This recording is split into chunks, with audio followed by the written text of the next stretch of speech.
Hi, AP Lang class. Today we will be talking about the art of persuasion and looking more closely at ethos, pathos, and logos. First, what is persuasion? The goal of persuasion is to change others' points of view or to take action. And as we dive into this new unit that we're doing on speeches, we're going to continue to build on the rhetorical analysis that we've been looking at in our past units. But we're really going to be looking more closely at how an author or a speaker utilizes ethos, pathos, and logos to persuade his or her intended audience. Now, where do we get this idea about persuasion?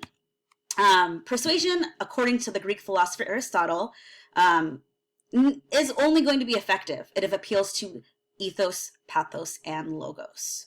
So you may have heard these words before, ethos, pathos, and logos. You might have heard them in your history classes or maybe even in your English classes. Today we're really going to look at what each word means, and we're going to analyze how ethos, pathos, and logos are used to persuade using advertisements.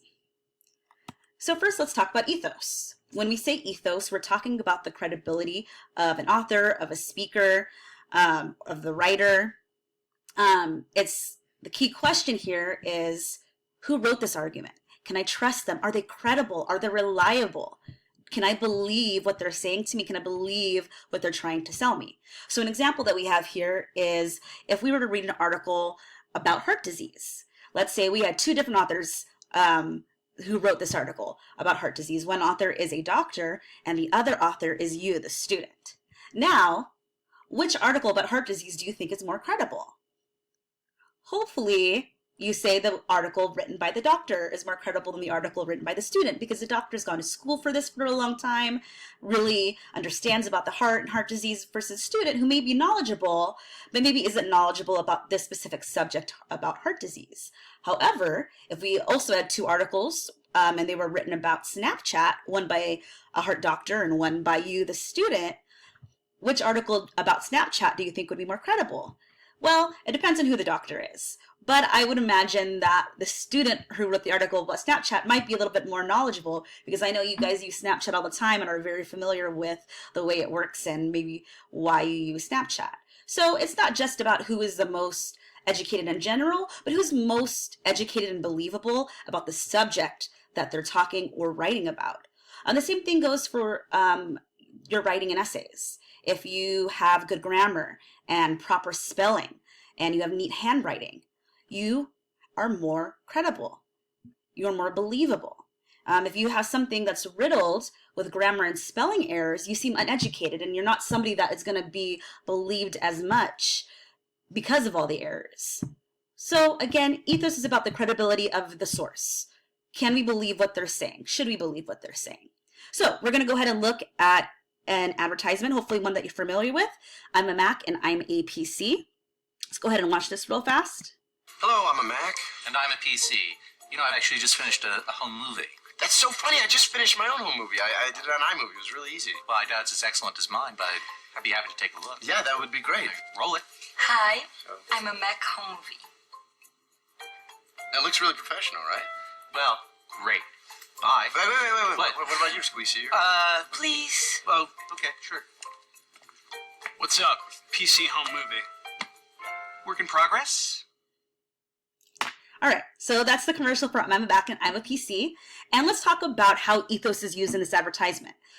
Ethos is used in this advertisement by the two different personas, the guy representing the Mac and the guy representing the PC. Now, the Mac guy is cool and laid back and seems smart and seems hip to this generation. And his Mac home movie is a hot model. He's obviously made a very wise decision, or we think he's made a wise decision, versus the PC guy who is a little bit older, a little bit more stuffy, is a little bit more awkward and hesitant. And his example is a man dressed as a woman. So he isn't as trustworthy. So we believe the Mac guy more. And what Mac is trying to do is say, hey, our Mac products are the more reliable source. They're the ones that you can trust. So you should buy a Mac versus buying the PC. All right, let's go ahead and look at our next word. Next, we're learning about logos. Logos is about logic. It's about reasoning. So the key question that you have to ask yourself when analyzing for logos logos is, does this argument make sense? And the way that you're going to figure that out is there solid research? Are there facts? Are there statistics to show this? So some examples is last year gun-related deaths increased by 17%. That is a fact. It's kind of hard to argue with fact. Logical arguments can also be based on observations about the world. There are more and more school shootings on the news. This is something that maybe seems logical to the normal person because they've been seeing so many or so much more instances of school violence or gun violence at schools. So let's go ahead and look at an ad for this one. I didn't do a commercial, but I'm using a progressive ad to show logos. And in this ad, the progressive spokesperson, Flo, showed us 4 different companies and how much it would cost you to have car insurance at these companies. Well, Progressive has the lowest price. So the logical argument is Progressive is the best company because they charge you the least amount of money. And they say we make it easy to compare rates and save. So they're trying to lure the audience in using logical appeals, appealing to the logical side of your brain, using the fact, using the numbers as logic. Next, we are going to talk about pathos. Now, pathos is all about emotion. And the way that I always remember this word pathos is by thinking of passion. And so passion, emotion. So arguments that primarily use emotional appeals are relying on pathos. So the key question you have to ask yourself when looking for pathos is, how does this make the audience feel? Not necessarily you, because you might not be the intended audience, but we're going to look at who the intended audience is and how does this make the intended audience feel. And that can be a wide range of emotions: happy, sad, angry, across the spectrum, different emotions. So some examples for you here: when you send your child to school, you can no longer expect they're safe and protected. Now that makes me feel really nervous. I don't have any kids, and you probably don't have any kids, but just thinking about maybe your younger brothers or sisters or kids that you know, nieces or nephews. Doesn't this make you feel a little bit nervous? Just this idea in your chest, and not in your head, but in your chest, that feeling of maybe you're not safe in school anymore. And then the next example is, any person you pass on the street could be carrying a weapon. Now, I don't know about you, but this is not something that I'm thinking about every time that I'm walking down the street. Seeing that makes me nervous, makes me think, oh, should I be thinking about what these people are carrying on the streets? Is this person next to me carrying a weapon that I don't know about? It makes me kind of anxious. So again, these are feelings. They're not thoughts in my head, but feelings that you have, and that's what pathos is, appealing to emotion. I'm going to show you a commercial that I know all of you have seen because we've talked about this before, or this commercial before. So let's look at it real fast.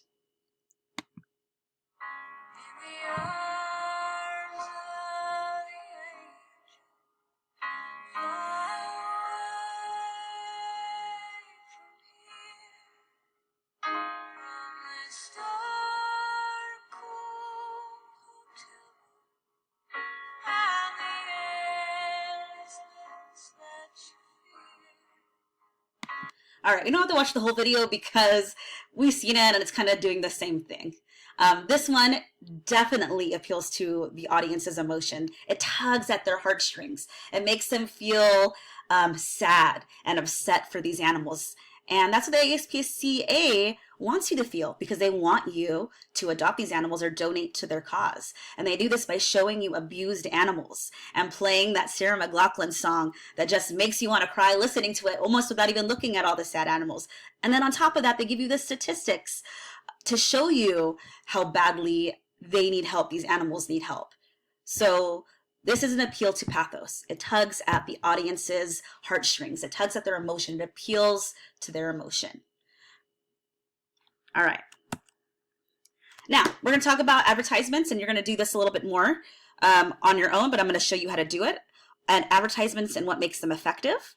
We're going to do the following things. We're going to look at an ad. You're going to find what is the claim and the purpose of the ad. Who's the intended audience, and how do you know that they're the intended audience?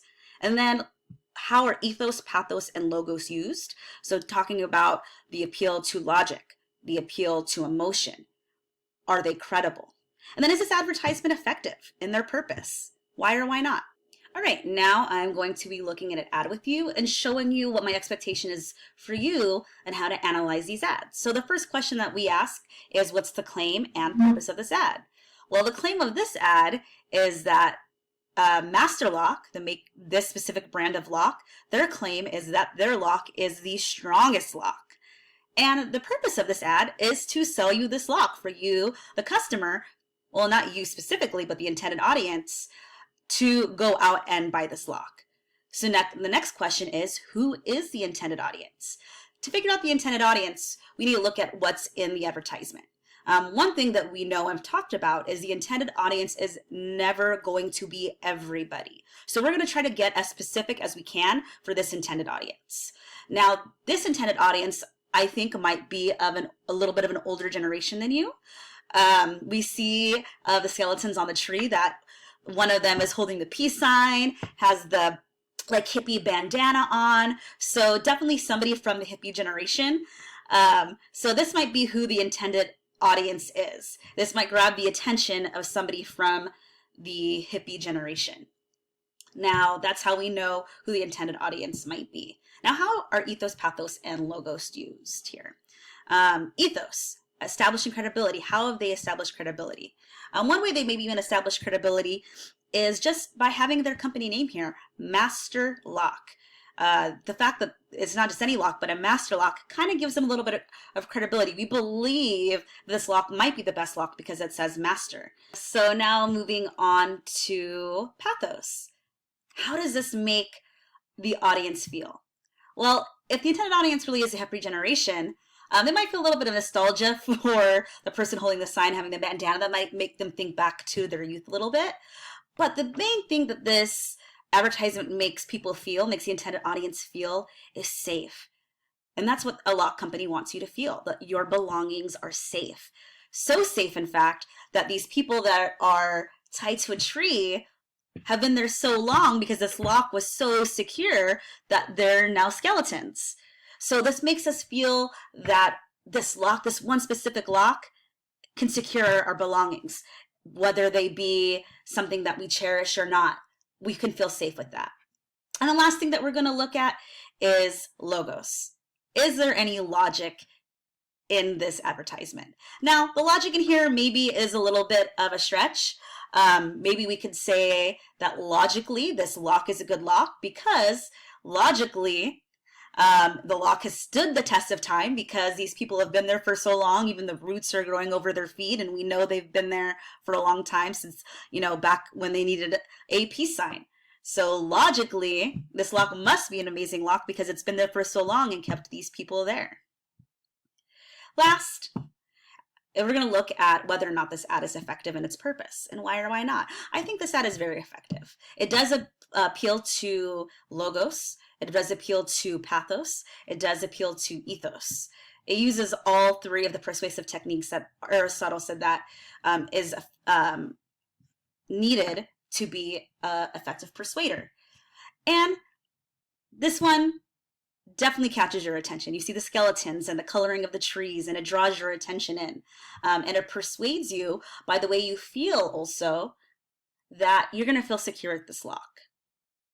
All right. In class tomorrow, you are going to be looking at advertisements and continuing to do what we just did. Look at the claim and purpose. Who is the intended audience and how do you know that? Look for ethos, pathos, and logos in the advertisement. And finally, is the ad effective in its purpose and why or why not? And I will be going around to help you guys, making sure you're on the right track analyzing these advertisements. All right. Have a good day, guys.